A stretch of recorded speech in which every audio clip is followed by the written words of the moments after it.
I'm just going to do the introduction. I just want to make sure you're mentally prepped. You're in that zone. Yep. All right, so welcome everyone, and thank you very much. So, in recognition of Aboriginal and Torres Strait Islander people's spiritual connection to country, and in continuing ACA's commitment to reconciliation, it is customary to acknowledge country as we pass through.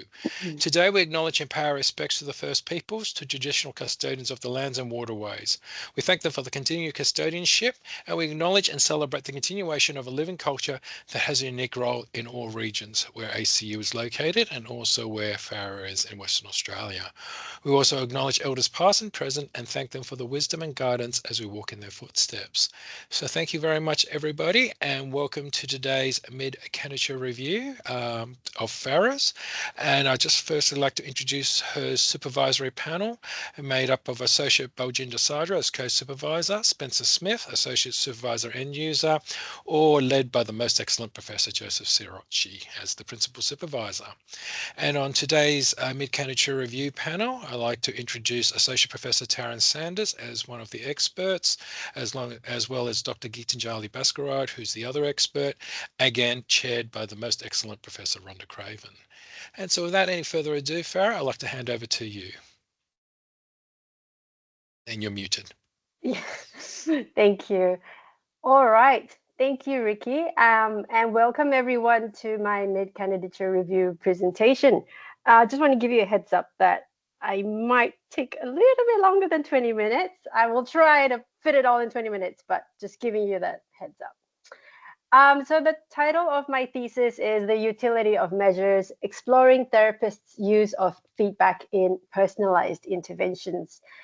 I'd like to start off first by just giving my gratitude to both my supervisors, Joseph and Baljinder, who have been my guiding light and setting the direction for me, especially Joseph, who always reminds me about why we're doing and why we're doing what we're doing and what's the point of it all, because it's very easy to get lost in the nitty gritty and the details of doing the PhD and the thesis. So I need to thank Joseph for that.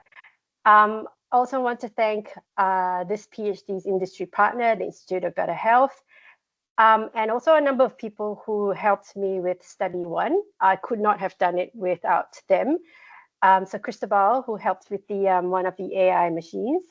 Will, I don't think he's here today, but I just want to say thanks to him for being my second reviewer and also one of the raters. Sarah was also my best friend and one of the raters. The librarian who helped me with the systematic search, and Isel, who has been guiding me from the start of this PhD journey and also proofread all my chapters. So big thanks to everyone. All right, let's get into it. So let's talk about personalization. Personalized interventions are meant to adapt therapy to each client's unique needs. Oh, sorry, I need to clarify. Therapy, when I say therapy, I'm referring to psychotherapy. So this whole thesis, this area is about psychotherapy. So personalized interventions in psychotherapy are meant to adapt therapy to each client's unique needs, experiences, and goals. But in practice, personalization often stops at the start, where there's collecting information at the intake, then relying mostly on therapist judgment to guide the rest of the therapy journey. Measurement-based care, which is a area of research in and of itself, offers a way to make personalization truly workable. It's also known as routine outcome monitoring or feedback-informed treatment. Measurement-based care is backed by strong evidence. Simply collecting measures regularly and using them to adjust treatment can reduce symptoms and dropouts. Yet, despite this, measurement-based care is rarely at the heart of personalized interventions. Decision-making often leans heavily on therapist judgment, despite research showing that statistical models can outperform clinical judgment. So, perhaps the real opportunity here lies in combining them. Data can guide, but not replace, therapist expertise. And the measures we choose matter. Established norms can help with diagnosis, for example, but they don't always reflect the diversity of each client's lives. So to make personalization workable, we need measures that track what matters to each person in real time and use that feedback to shape therapy as it unfolds. So my thesis focuses on the use of measures in personalized interventions, essentially combining those two areas, measurement-based care and personalized interventions. And what I have here is a measurement-based care model that's categorized into 3 phases called collect, share, and act. The collect stage is where measures are administered and the therapist looks at the data and interprets them. The share stage is where the therapist has a collaborative dialogue with the client about the data that they've collected, how it corresponds with their presenting issues. There's evidence that involving clients in data discussions is associated with improved clinical outcomes. And the act stage is where the data informs the treatment decisions. So as you can see, this model is quite recent. Because for the longest time, this area has been fragmented by the different use of terms, like I mentioned earlier. So this model aims to unite the area of measurement-based care under one trust theoretical model. And this is the model that I will be adopting for my research. Did it all appear? I can't see it. Okay. So from the literature review, it looks like there are, or we've identified a couple of research problems. First is that the process of how measures are implemented and used seem a bit unclear. And so that's what this research will be exploring. We want to clarify exactly what the gaps are in that process. We've also noticed that the majority of measures informing treatments are normothetic or norms-based. So we wonder how much of the measures are out there are idiographic. Idiographic is within person, and also process-based. Because if we're talking about personalizing, then we should be using measures that are about the individual, not just comparing them to the rest of the population. Another problem we've identified, or that has been reported, is that less than 20% of therapists are using measures in their work. And I'm smiling because I am guilty, or I used to be guilty of that. I'm a psychologist, by the way. And when I saw this, I wasn't quite surprised because I was like, oh, I'm one of them. Of course, that's changed since I've started this PhD. But yeah, that's a very worrying number, that there's such a small number of, a low number of therapists using measures. And one of the reasons, apparently, through qualitative research, they found that therapists are just not trained in using them. And it's true, that's what happened to me. I was just not trained to use them. So these research problems inform this thesis studies, where first we have a systematic review of methods and measures of personalized intervention studies. We want to identify, we're looking to identify how personalization studies use measures and how the treatment decisions were made. In our second study, we're investigating how therapists are currently using measures in their work. And our third study will explore how therapists can use feedback technology that's created by our industry partner, IPPE, with clients to personalize interventions. In terms of research implications, there is so much research in the area of measurement-based care, and the technology that was created by IPPE. So therapist uptake is crucial. So this is where my research aims to bridge that gap. We want to work with therapists to adopt measures and increase precision or personalization of treatment. And hopefully this is one small tiny step in that direction. Okay, let's get into study one. So what have I done so far? I have done, study one is complete and half of study two. So I'm going to take you through what we found in study one. Just really quickly, what our research questions are. So it's a systematic review of methods and measures, and it's this type of systematic review because there are systematic reviews of effectiveness in personalized interventions that have been done recently. So while we have an idea of how effective they are, and the answer is generally yes, they are effective, we are more interested to find out how it's being done. So my research questions are again informed by the Collect, Share, and Act framework. We want to know what is the content of the measures that are used to inform personalization. And we've got the evolutionary extended meta model to help us identify what are the contents of the measures. We want to know what's being shared with the clients and also the therapist. We also then want to find out how decisions for personalization are made. And we've got the 3DP model, which is the 3 dimensions of personalization, to help us classify those types of decisions. What we did first was a search update. So like I mentioned, we've got 2 very recent systematic reviews. We included all their studies, and then we did an updated search. And from there, we have a total of 29 unique studies. From the 29 studies, we then extracted and categorized data from their methods section using the Collect, Share, and Act model. For Collect, we identified the measures that they used to inform treatment, and we then retrieved those measures and all their items as much as we could, and classified them according to the E model. We had 5 raters do that, and then the percentage agreement scores were calculated. For Share, we were looking at whether they shared, whether those studies shared the data with their clients. And then in terms of how they made their treatment decisions, we classify them according to this model. And I'll take you through what we found.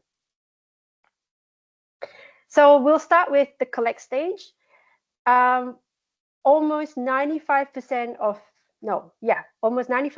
measures used were norms-based. And this is for a personalized intervention study review. Almost 90% of measures were taken at baseline, with very little using longitudinal or experience sampling. Across all items of all the measures, affect and cognition were identified the most frequently, and the least identified were self-motivation and attention. Across all the 51 measures that we classified, almost half of them measured affect, and that was followed by cognition and behavior. Does that sound familiar? This probably reflects the dominance of CBT in the area of personalized interventions. And it was yes, because most of the treatment approach they used was based on CBT. When it came to sharing, only 1 study did practice sharing that was consistent with the Collect, Share, Act model of what sharing is supposed to look like. The rest, not to say they did not share, but it just was not reported.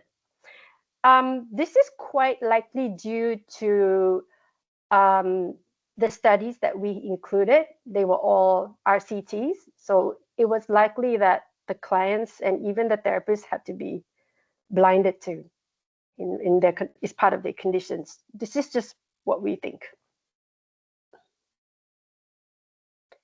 And in terms of ACT, ACT is about how data informs, how data from the measures are acted upon, how decisions regarding treatment was made. There's 3 levels to that. The first is timing. So timing here is when treatment decisions were made. Most of them, over 80%, were made pre-treatment. And that kind of lines up with how most of them had baseline measures. Only a handful had treatment decisions made during treatment as well.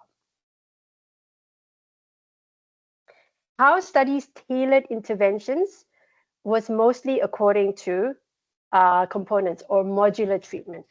So an example of this would be if you have this symptom, then you get this treatment. So that's modular treatment. A couple of studies tailored treatment according to severity levels, and some tailored based on treatment modality. Now, this is just how the studies were categorized. It does not reflect effectiveness. if you are curious about that, effectiveness of study tailored according to components had effectiveness rate of just under 50%. Yeah, both components and intensity had an effectiveness rate of just under 50%, while modality was at 20%.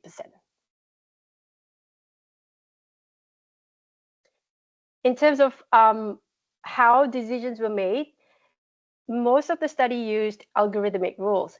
Algorithmic rules are rules that generate specific treatment recommendations based on a predefined criteria. For example, it could be a manual or it could be a decision-making tree. So it's not, when I say algorithm, it doesn't necessarily mean statistical model, because that's a separate category. We have that, and I'll mention that in just a second. So most of them used this form of algorithmic rule, pretty much manuals that they used. And that was the majority. In terms of its effectiveness, that only 31% of studies were shown to be effective using algorithmic rules. A few studies used clinical judgment, so that's where the therapist was making decisions. Effectiveness of that was at half, 50%.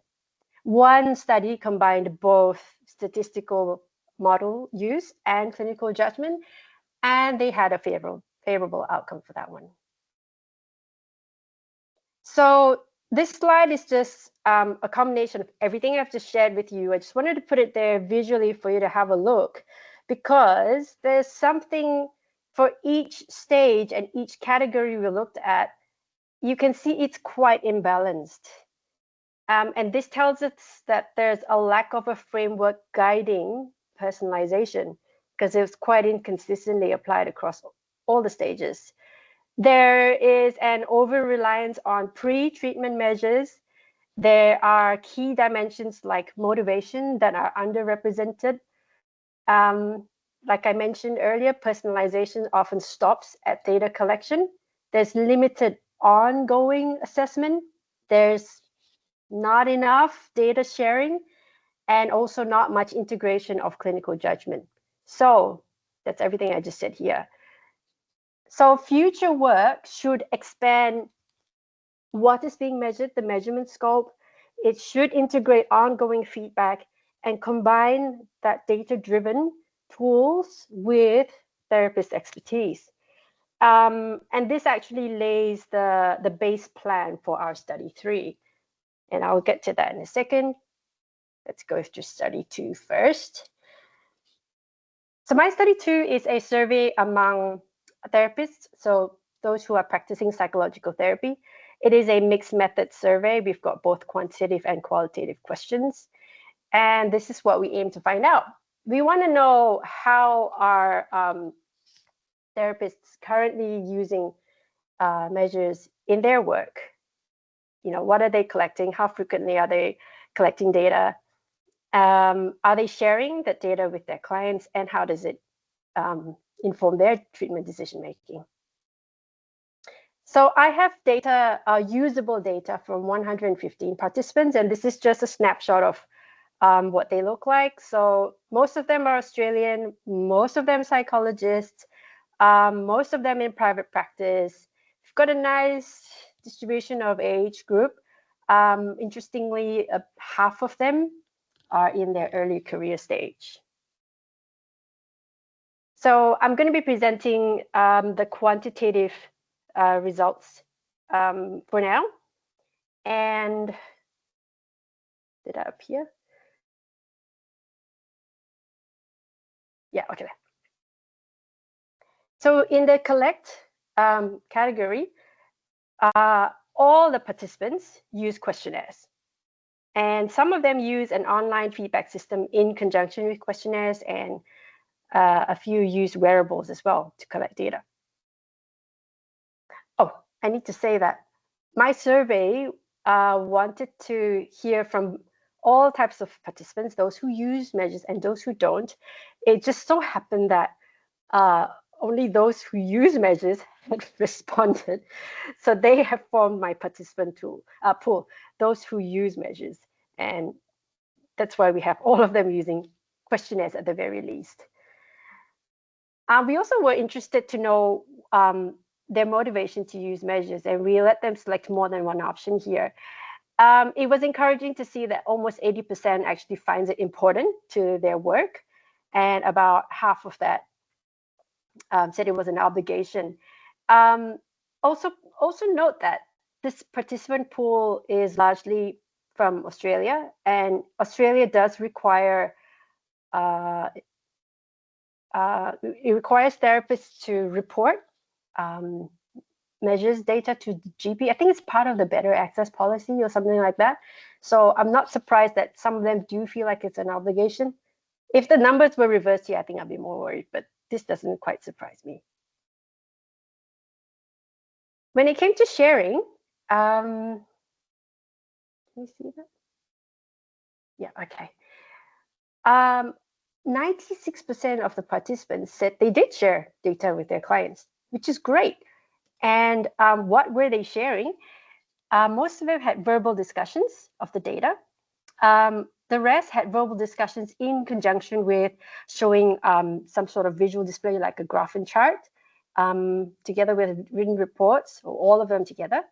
And that's in line with the best practice of what sharing is supposed to be looking like. We also asked therapists what kind of feedback or data that they're interested in. And all the dimensions were selected almost equally. Now, if you remember just now back in study 1, how most of the measures were measuring affect cognition behavior, it's really interesting to see that therapists are actually interested in finding out not just those dimensions, but everything else, like motivation, the social relationships, physiological information about their clients, as well as therapeutic relationship. So yeah, there's a big difference between the types of measures that are out there and what therapists actually want to find out from their clients. We also asked participants to rank how they would prefer to learn a new feedback system. And the top 2 were, according to all age groups, were an interactive walkthrough or online tutorials. And what they least preferred were books and guides and human support. And this is really interesting because I needed to know this for my study 3, which I'll talk about in just a second. But yeah, just letting you see that. The qualitative results will be coming soon, and upon completion of that data analysis, that would give us a more informed study 3. But right now, for study 3, what we have planned is a feasibility study. And the design is we are going to have therapists use this measurement tool that has been developed by IBH. We want to get them to use it with their clients. We're interested in, actually, I'll just put out the research questions. Yeah, we're going to get them to engage in the collect, share, and act stages according to the best practice standards. And also we'll get therapist feedback and input on their experience of using that technology and how it informed treatment and any impact it had on the therapeutic relationship. The kind of data that we're looking at to collect would be transcripts of sessions, so where they have that conversation, that sharing conversation with their clients. And we'll also interview the therapists to get their input and experience of using that specific technology. We'll also have some quantitative questions just for the clients, also to just get their feedback about the technology use. Yep. And this is a timeline. This is where we're at. We're right at the midway point. So study 1 has been completed. Study 2, data collection completed, and I'm halfway through data analysis. And once that's done, we can then firm up study 3, put that through ethics, and then we can collect data and have the data analysis and write up, and we should have all of the results hopefully by this time next year. Did I take more than 20 minutes? Yeah. No, that was perfect. Perfect. Well done, Farah. Thank you. Thank you very much. Rhonda, can I hand over to you for this question section as chair?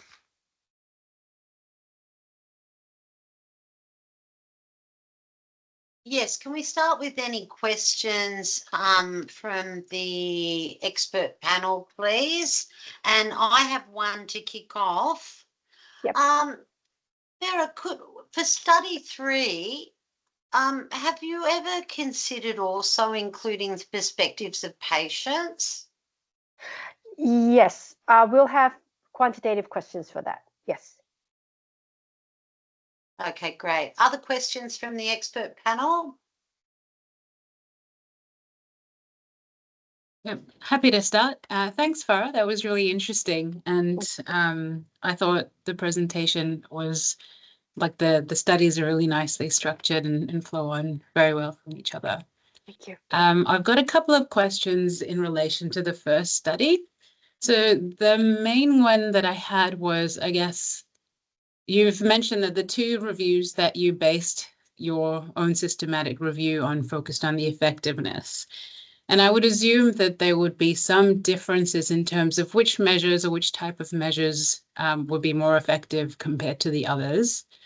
And I guess, have you thought about, or are you considering looking at a combination of just a review of the type of measures, what measures they used, how they used them, and combining that with the effectiveness element, just to see, there might be, some type of questionnaires that are more effective and useful to use in those personalized sessions, rather than just having measures. So have you considered that? I considered that this morning as I was just putting the slides together. But it's an interesting question, and I'm keen to explore it. Yeah, I will definitely bring that up with Joseph and we can explore that. Thank you. Sounds good. And then the other one, in terms of the first study, again, with the search terms, were they quite similar for the 2 studies that you based them on, or did you have to play around with trying to combine them in a way that made sense for your own study? No, we used the exact same search terms. So both those studies had the same ones as each other? The first one was, so I based it off the second one. So Will's one was more extensive. Sure. Okay. So we used that one. Okay. Yeah. Thanks, Kate. Taryn? Taryn? Yeah, thanks, Farah. That was a really good presentation. It's a super interesting work, this sort of personalized medicine type area. I'm not a psychologist, so I want to quickly repeat my understanding of what you're describing, and you can kind of poke holes in it to make sure I understand. So you'd have a client walk through the door and you'd have some preliminary discussion with them to sort of ascertain why they walked through your door. And then you'd give them some kind of measure to assess where they're at. That measure would then inform the treatment plan that I'm sorry, I missed a step. Like most psychologists, apparently, I missed a step. You would share the results of that measure with them, and then you devise a treatment plan that addresses sort of the areas of concern from the measure, and repeat until the person is better. Is that broadly what we mean by this sort of design?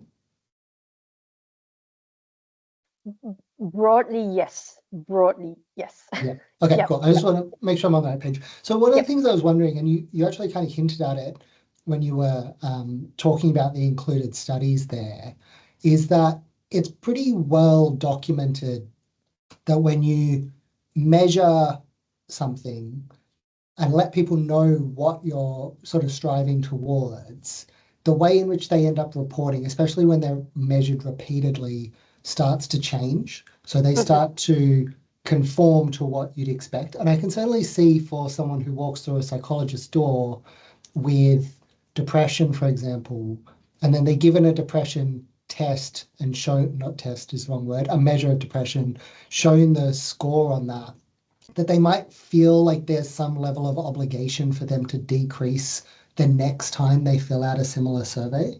So is there any extent to which this kind of like participant or respondent bias creeps in these treatment plans?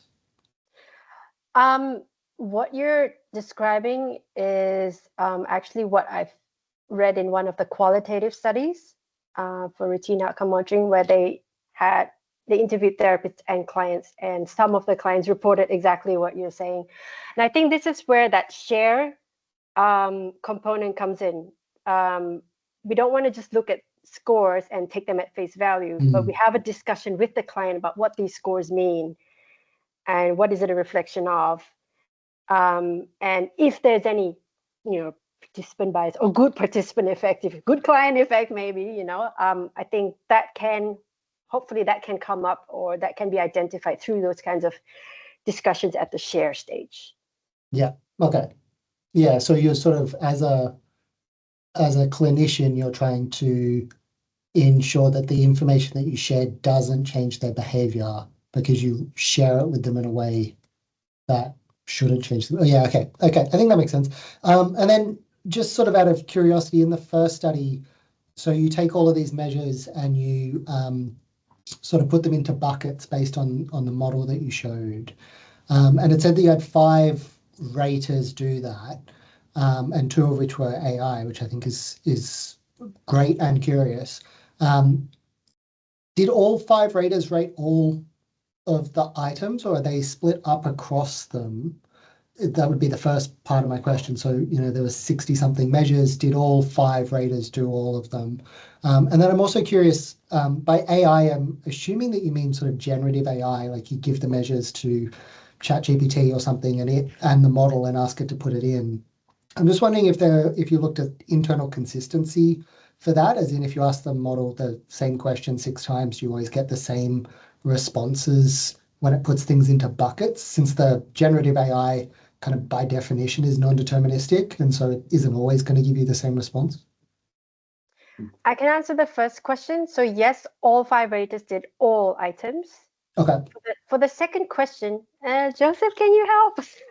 Yeah, that's a really good question, actually. I've seen just how non-deterministic it is because I've started to shift to a more ensemble approach with AI, like having lots and lots of AIs, because they're reading the same thing, but if you do it a little differently, have a different question set or a different prompt set, you give it answers. So, but what Farah did was, it was just like another rater. So she correlated with the other human raters. And so even though it was indeterminate and imperfect, and it might have changed its mind, kind of like a human, it was still reliably, it had decent item total correlations. Okay. Yeah, cool. Yeah, great. Well, thanks, Farah. Thank you. Are there any other questions from the floor or from online?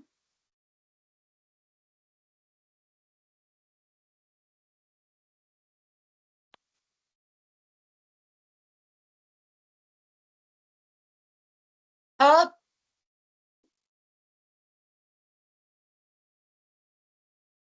Yes, Herb? You're mute, Herb. Microphone.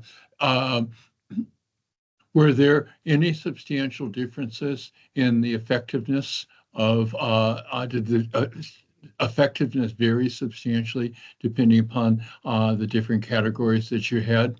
And, how much variance was it? Some sort of notion as to how big these differences were? Yes, they were. In general, we didn't get anything that's above 50% for effectiveness in any of those categories. Okay, but how much difference was there from one category to the next?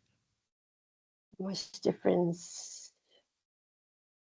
I don't know. I didn't calculate it that way. I just went by percentage. Sorry about that. Okay, because I would think that would be an important aspect to lead into your study 3. Okay. I was also quite intrigued that your actual practice results in study 2 were hugely different than, and I understand that that the systematic review is based on an RCT. And so that imposed all sorts of constraints, but nevertheless, I mean, that was just knock your socks off difference. One other question, measures can be used, nomothetic measures can be used ideographically. So the fact that you have, you know, in my case, a self-concept instrument, you can take 3 or 4 key items from the self-concept instrument and use it in an experience sample sort of design. And that would be a nomothetic measure, or would that be an ideographic measure, according to your classification? Sounds ideographic to me. I mean, if you're only comparing their scores to themselves and you're doing experience sampling, yes. Yeah, it sounds ideographic. I mean, I'm sure that they would be doing both. I'm sure that they would be comparing scores to the means, to the norms, but they'd also be wanting to look at change over time. So in your classification, that would be an ideographic measure, even though it would be something that would normally be seen as a nomothetic measure. I think it depends. There's how it's developed, and then there's how you're using it. So it depends on how you want to use it and how that's going to inform what you do next, right? What would be a pure ideographic measure? A pure ideographic measure would be, I think, a PBAT is an example, a process-based assessment tool. So we've got questions that are across different dimensions that are about that you answer, and then you answer over time, and then we look at how any of those changes, not changes, but how that data can also reveal what is working for you, what's not working for you, and if there are changes, what is contributing to those changes. So it's really just about data that is of yourself and how that informs what's helpful and not so helpful for you. I hope I've answered that correctly, Joseph. Because I guess one of the tricky bits is that lots of psychometric measures are biased towards stability, and that's exactly what you don't want. You want psychometrically good measures that are susceptible to change, that can reflect change. And I mean, that's a really tricky one. I don't know whether how you looked at that, or how you would look at that in relation to measures used. Yep. Sorry, was that Just as an example, we've got this ongoing principal survey, and we've got data from 12 or 13 years now. And one of the issues that we're looking at is that there's almost no change. And undoubtedly, this is a function of the type of measures that we're looking at, partially the content, but maybe I'm not sure what else. And it would seem to me what you want is you want to measure that changes dramatically depending on the circumstances, but is still reliable at any given time, which gets tricky.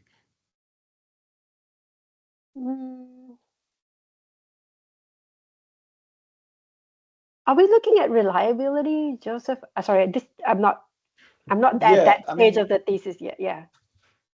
He's getting more test retest kind of stuff, and if it was too stable, it wouldn't be ideographically useful, because you really want to know how people are changing and what's driving that change. So an ideographic measures would be one that didn't refer to norms or use group averages. So what we're building towards is a compromise between those two.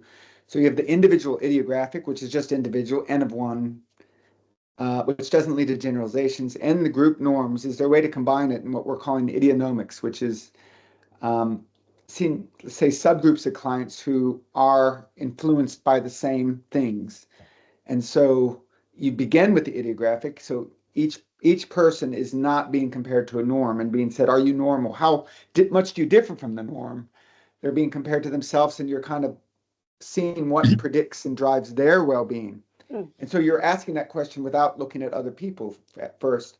And then when each person has their own model of dynamic change, you try and build up to more subgroup or group level conclusions. I So guess what you, self-concept may drive well-being for 30% of the people in a experience sampling study, for example, Herb. So Yeah. we'd be able to, make that kind of conclusion from idiographic data. I guess what you want is you want a measure that has high reliability at a given time and not too high stability over time. So more of what we used to call state measures. Yeah. So Okay. that distinction is blowing up, isn't it? I mean, Yeah, even your it's self-esteem not measures particularly jump. useful, but it's still it's useful to refer to it as that. It's not a it's a continuum. Okay, sorry, didn't mean to go off on a tangent. Well, that's fine. Thanks, Herb. Any others?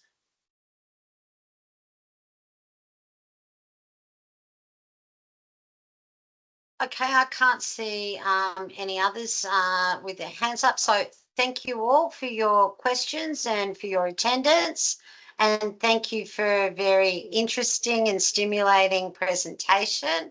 I'd like to now convene the panel to discuss your presentation, and congratulations on a very good presentation. Thanks, everyone. Thank you. Thank Thank you you. so Thanks, much. Farah. And Farah, can you just forward me a copy of your PowerPoint presentation for the paperwork? Yeah, sure. Thank you. And can the panel stay on? Thanks very much, Farah. See ya. Yeah, Thanks, see ya. Farah. I'll contact you. Thanks, Do Farah. we bring Farah back, or how do we do that? You can call Farah back afterwards. Yeah. Okay, look at your WhatsApp, Farah, and I'll contact you when you're ready. Cool. Thank you. See you guys. Bye.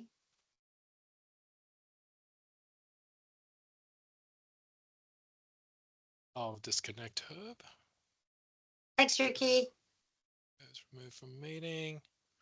1, 2, 3, 4, 5, 6. All right. Thanks, guys. Am I missing somebody? Yes, that's right. No, Can you No, that's right. turn off the and recording turn off. as well? Thank you. Oh, I nearly forgot the recording. Top Stop secret.